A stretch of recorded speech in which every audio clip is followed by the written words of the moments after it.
हमारे देश में गाय एक राजनीतिक पशु बन गया है, जिसके जरिए तमाम राजनीतिक दल वोटों का दोहन करने का अथक प्रयास कर रहे हैं। कुल मिलाकर गाय इन दिनों राजनीति की शतरंज का मोहरा बन गई है। लेकिन आज हम गाय के राजनीति शास्त्र के साथ साथ गाय के अर्थशास्त्र और समाज शास्त्र का 100% शुद्ध और पवित्र डीएनए टेस्ट करेंगे, जो ये साबित करेगा कि गाय को मारने से ज्यादा फायदा गाय को जिंदा रखने में है।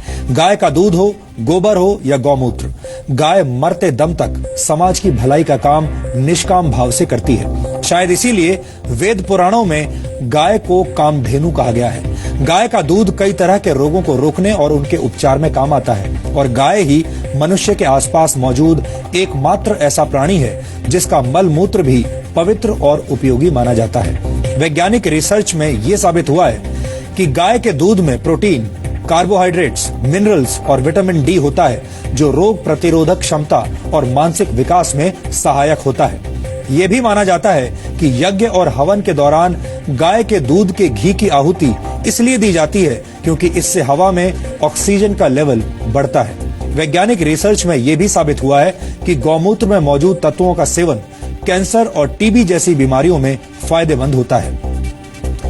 पेट संबंधी बीमारियों में भी आयुर्वेद गौमूत्र के सेवन की सलाह देता है। और आपको ये जानकर बेहद हैरानी होगी कि अमेरिका ने गौमूत्र उत्पादों से जुड़े 4 पेटेंट्स ले लिए हैं। अमेरिका हर वर्ष भारत से गौमूत्र आयात करता है और उससे कैंसर की दवा बनाता है। गाय का गोबर भी गौमूत्र की तरह ही मूल्यवान होता है। रासायनिक खाद के मुकाबले गोबर से बनी प्राकृतिक खाद के इस्तेमाल से कृषि योग्य भूमि की नमी 50% तक बढ़ जाती है, जिससे फसल अच्छी होती है। गाय के गोबर से बनी बायोगैस अमेरिका और जर्मनी जैसे देशों में गाड़ियों के ईंधन के तौर पर इस्तेमाल हो रही है और मशहूर कार निर्माता कंपनी टोयोटा गाय के गोबर से हाइड्रोजन फ्यूल बनाने की तकनीक पर भी इस वक्त काम कर रही है। यही वजह है कि गाय को कामधेनु कहा जाता है। अब हम आपको गाय के इसी कामधेनु अवतार का एक पवित्र डीएनए टेस्ट दिखाना चाहते हैं। इस विश्लेषण को देखने के बाद आप खुद ये तय कर पाएंगे कि गाय को जिंदा रखने में ज्यादा फायदा है या फिर मार देने में।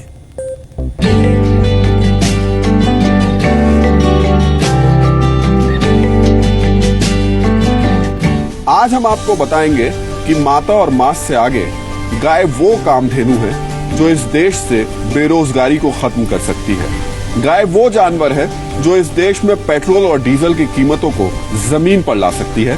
गाय वो पशुधन है जो इस देश के लाखों गरीब किसानों को अमीर बना सकती है। कैसे? चलिए। पिछले कुछ दिनों में पूरी दुनिया ने उत्तर प्रदेश के दादरी में हुई हत्या, गाय को बचाने में सब इंस्पेक्टर मनोज मिश्रा की मौत से लेकर बीफ पार्टी मनाने वाले लोगों के मुंह पर कालिक पोतने की इन घटनाओं को देखा। देश को शर्मसार कर देने वाली ऐसी घटनाओं को देखकर लगने लगा कि गाय सिर्फ 2 ही कामों के लिए है, या तो पूजा करने के लिए या फिर काट कर खाने के लिए। लेकिन आप हैरान रह जाएंगे, जो गाय दूध नहीं दे सकती, जिसके हाथ पैर बेकार हो चुके हैं, जिसे बेकार समझकर सड़क पर छोड़ दिया जाता है, जिसे 5-6 हजार के लिए मांस का टुकड़ा समझा जाता है, वो गाय हर महीने एक बेरोजगार को सिर्फ गोबर और गौमूत्र से 5 से 6 हजार रुपए का रोजगार दे सकती है। गाय गौ का मूत्र भी हमने काफी 10 रुपए लीटर भी लगाए तो भी 5 लीटर 50 के हिसाब में 8-10 हजार महीने का तो एक गाय आराम से आपको गोबर मूत्र दे सकती है। गोबर और मूत्र दे सकती है, जो कि लोगों की नजरों में नकारा है, जो किसी काम की भी नहीं वो गाय। और जो दूध देने वाली तो अलग बात है। ये एक और नया पहलू नया सामने रखा है आनंद जी ने कि वो गाय जो सड़क पर लोग बेकार समझ करके छोड़ देते हैं और शायद जिसकी तरफ देखते भी नहीं है, वो गाय आपको 8 से 10 हजार रुपए महीना बड़े आराम से दे सकती है, घर बैठे दे सकती है। हरियाणा की इस गौशाला में करीब 1100 ऐसी गाय हैं जो दूध नहीं देती, सिर्फ गोबर और गौमूत्र देती है। और यही गोबर और गौमूत्र 100 से ज्यादा लोगों को रोजगार दे रहा है। हमारे पास जितना जो हम काम करने वाले हमारी थोड़ी ग्रोथ कम है, इसलिए हम अभी हमारा 3.5 करोड़ रुपए का साल का 3 करोड़ रुपए सालाना सर टर्नओवर है। और बेकार गायों से आप कमा रहे हैं। हाँ जी, 3.5 करोड़ रुपए में से काम इससे जो कर रहे हैं हम। मैं तो एक और कहूँगा, जितने भी बेरोजगार भाई है या पढ़े लिखे भाई है, आप इसको बिजनेस बनाएं, गाय को बांधे, इसके लिए ट्रेनिंग हम देंगे, मार्केटिंग की व्यवस्था हम करेंगे तो ये क्वालिटी का काम करे और बढ़िया काम करे तो गाय एक चलती फिरती फैक्ट्री है और कोई काम करने की जरूरत नहीं है। नौजवान पढ़े लिखे भाई ये काम कर सकते हैं। इसके सिर्फ 50% गौमूत्र है, उसको लेकर फिल्टर करके 50% उसका अर्क निकाला जाता है और वो भट्टी से निकलता है, कंडेंस करके उसको वेपर्स को कंडेंस करके निकाला जाता है। बड़े आराम से घर पर निकाला जा सकता है। तो फिर उसकी कीमत कितनी हो जाएगी? उसकी कीमत यहाँ हम इसको 100 रुपये में दे रहे हैं 485 ml, तो जस्ट ये आपको 250 रुपये पर लीटर पड़ जाएगा। हम ये बताना चाह रहे हैं कि एक देश में ना जाने कितने लोग बेरोजगार घूम रहे होंगे और उनके सामने ही कितनी बेकार गाय घूम रही होंगी। तो ये दोनों अगर मिल जाएं तो दोनों का भला हो जाएगा। यानी दूध देना बंद करने के बाद भी गाय कामधेनु बनी रहती है, जो लोगों के लिए न सिर्फ रुपए कमाने का जरिया बनती है बल्कि इंसान की जिंदगी भी बचाती है। कैंसर और HIV, हेपेटाइटिस भी, आरपी अल्सर जैसे जैसे हमारे 99% रिजल्ट है। हमारे पास अगर कैंसर का पेशेंट का लीवर ठीक हो, खाना पीना खाता हो, हम एग्रीमेंट कर सकते हैं हम पेशेंट को ठीक करने का। मतलब आप साइन करके देते हैं? बिल्कुल साइन करके दे देंगे। हमारे पास यहाँ अगर छोड़ देंगे तो हम बिल्कुल 101% ठीक कर देंगे। तो कैसे ठीक करेंगे उसको? हम हमारी पद्धति से ठीक करेंगे, गोपैथी से, गौमूत्र से और जो पंचगव्य से हम जो हमारी दवाई तैयार करते हैं। बड़ा अफसोस होता है जब कोई पूर्व न्यायाधीश या विधायक सरेआम बीफ खाने का दम भरता है और धर्म का झंडा उठाने वाला कोई शख्स चेहरे पर कालिक पोत देता है। सवाल उठता है, भड़काऊ ट्वीट और भाषण देने वाले ये पढ़े लिखे लोग क्या बेरोजगारी दूर करने के गाय के इस पहलू को लोगों को समझा और बता नहीं सकते थे? गाय का फायदा सिर्फ गोमूत्र तक नहीं है। गाय के गोबर से बनने वाली खाद के बारे में तो सबको पता है। ये प्रत्यक्ष को प्रमाण की आवश्यकता नहीं है। गंध जहाँ होगा, गोबर होगा, मूत्र होगा, मक्खी अवश्य आएगी, लेकिन आप यहाँ देखिए मक्खी मच्छर एक भी नहीं। ये इसकी पहचान है। तो ये किसानों को बताते हैं किस प्रकार से ये पौधे में जो पेस्टिसाइड्स है, कीड़े मकोड़े हैं, उनको कैसे दूर फसलों से करता है। लेकिन अब गोबर से तैयार हो रहे बायो वाटर की नई तकनीक फसल के उत्पादन और गुणवत्ता को बढ़ा रही है। डॉक्टर संजीव, ये बायो वाटर क्या है और इसका फायदा क्या है? ये जो बायोगैस बनने के बाद जो बाई प्रोडक्ट बनता है उसमें इस प्लांट में सॉलिड जो गोबर है उसको अलग निकाल दिया जाता है और जो लिक्विड वाटर है उसको अलग निकाल दिया जाता है। तो जो लिक्विड वाटर है उसमें गोबर और गौमूत्र है, उसको हम यहाँ से टैंक में भर के ले जाते हैं। हमने अपने फार्म पे टैंक बनाए हुए हैं, उसमें हम बायो वाटर को डालते हैं और उसमें बैक्टीरिया हम कल्चर करते हैं। वो बैक्टीरिया फिर जब हम सिंचाई करते हैं तो उसके साथ, सिंचाई के साथ ही हम उन बैक्टीरिया को बायो वाटर के साथ दे देते हैं, जो कि खेत में चला जाता है। और खेत में जाने के बाद जो यूरिया DAP डालने से जो हमारा माइक्रोब्स से वो मर गए, तो हमने उनको बैक्टीरिया दे दिया। जब बैक्टीरिया खेत में जाएगा वो अपना काम करेगा। जब माइक्रोबियल लोड यानी जो सूक्ष्म जीव हैं वो ज्यादा हो जाएंगे तो जो हमारा केचुआ है वो भी बढ़ रहा है, सॉइल की हेल्थ अच्छी हो रही है। क्या बायो वाटर ये जो आप तैयार कर रहे हैं इसके लिए बाकायदा किसी प्लांट की जरूरत है या देश में किसान हमारे जो हैं वो ऐसे ही गोबर से और गौमूत्र को मिलाकर के ये बायो वाटर तैयार कर सकते हैं? हाँ, इसके लिए ऐसा कोई जरूरी नहीं है कि आप किसी प्लांट से ही बायो वाटर लें। आप अपना गोबर और गौमूत्र गाय का ले सकते हैं और उसमें आप बैक्टीरिया कल्चर करके और अपनी खेती कर सकते हैं। फायदा कितना मिल जाएगा इससे? फिर खेती पर असर कितना पड़ जाएगा? खेती में प्रोडक्शन अच्छी हो रही है, डाउन नहीं आ रही है। क्वालिटी केमिकल से जायज सी बात है बहुत अच्छी है क्योंकि उसमें कोई केमिकल नहीं है। अफसोस की बात यह है कि मीडिया में गाय के मांस खाने या न खाने को लेकर तो चर्चा हुई, एक धड़े ने तो आग में घी डालते हुए गाय के मरने के बाद के फायदे भी गिना दिए, लेकिन गरीबी से खुदकुशी करते किसानों को ये गाय कैसे बचा सकती है ये किसी ने नहीं बताया। वैज्ञानिक रिसर्च के मुताबिक गाय ग्लोबल वार्मिंग कम करने में खासी मददगार साबित हो सकती है।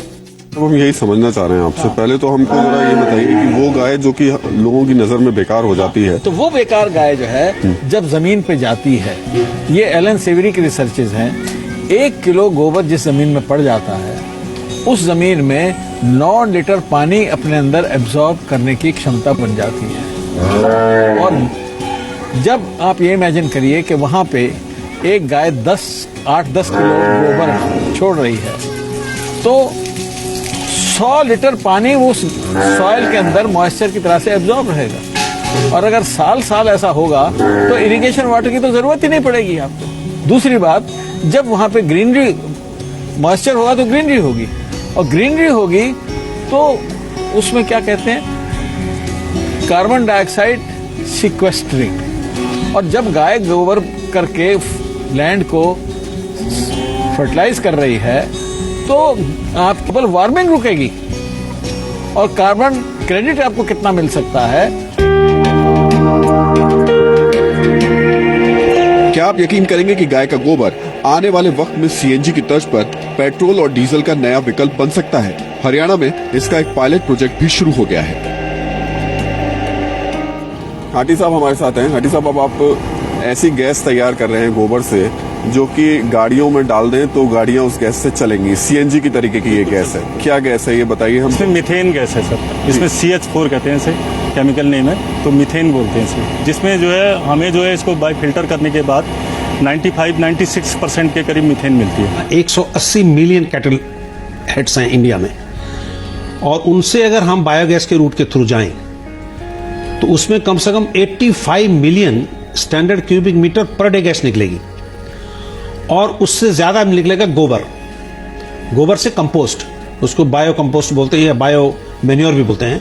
तो एक रूट है कि बायो मैन्योर मिली खेती के लिए, और बड़ी खुशहाली रहेगी, ये यूरिया से 10 टाइम बढ़िया खाद है।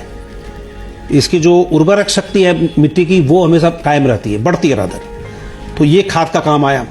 दूसरा गैस निकली, तो ये गैस जो आपको बता रहा था कि अगर गैस निकाला जाए तो ये पूरे भारतवर्ष की जितनी भी गाड़ियां हैं, चाहे वो ट्रक हों, बसेज हों और वो गाड़ियां हों, वो इस गैस पर चल सकती है, इतनी ताकत है इसमें। इतना ही नहीं, महंगी होती है एलपीजी के मुकाबले अब आप अपनी रसोई के लिए गोबर से बनी बायोगैस के सिलेंडर भी ले सकते हैं। गोबर से बनने वाली बायोगैस का इस्तेमाल सिर्फ गाड़ियों के लिए नहीं, बल्कि अब कोशिश ये भी की जा रही है कि होटल, रेस्टोरेंट्स या फिर आपके घर में भी बायोगैस के सिलेंडर पहुंचे, और इसके लिए प्लांट्स लग चुके हैं। तो हमने कैस्केट बनाया है सर इसके लिए स्पेशली, अगर किसी को ज़्यादा रिक्वायरमेंट होती है ना, तो हम ये जो है ये छोटे वाले कैस्केट, ये जो कैस्केट है इनको सप्लाई कर सकते हैं पूरा। भारत सरकार जैसा सोच रही है कि भैया ये बायोगैस प्रोडक्शन जो है हम रूरल एरियाज में इतने ज्यादा बना लें। नेशनल बायोगैस मिशन में उन्होंने बोला कि 10 मिलियन छोटे छोटे प्लांट लगाएंगे। अगर इस ढंग से हो जाएगा फिर उनको एग्रीगेट करके फिर सीएनजी में जाना उचित है।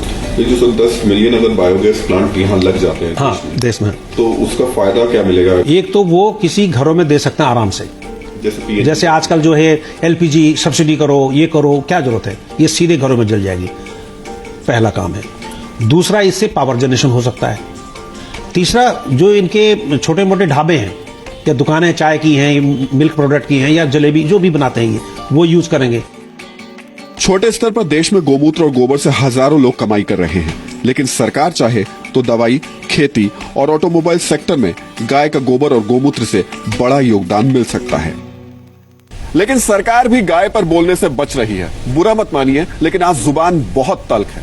अब इसे गोबर कहें या फिर उन लोगों की बुद्धि को जो गाय पर लड़ रहे हैं और पूरी दुनिया के सामने देश की छवि का गुड़ गोबर कर रहे हैं। कैमरामैन शंकर शनमलिक और जयदीप के साथ राहुल सिन्हा, जी मीडिया, दिल्ली। आपने देखा कि एक गाय किस तरह से सामाजिक और आर्थिक नजरिए से बेहद उपयोगी है, यानी गाय मांस के मुकाबले मां की भूमिका में ज्यादा फिट बैठती है।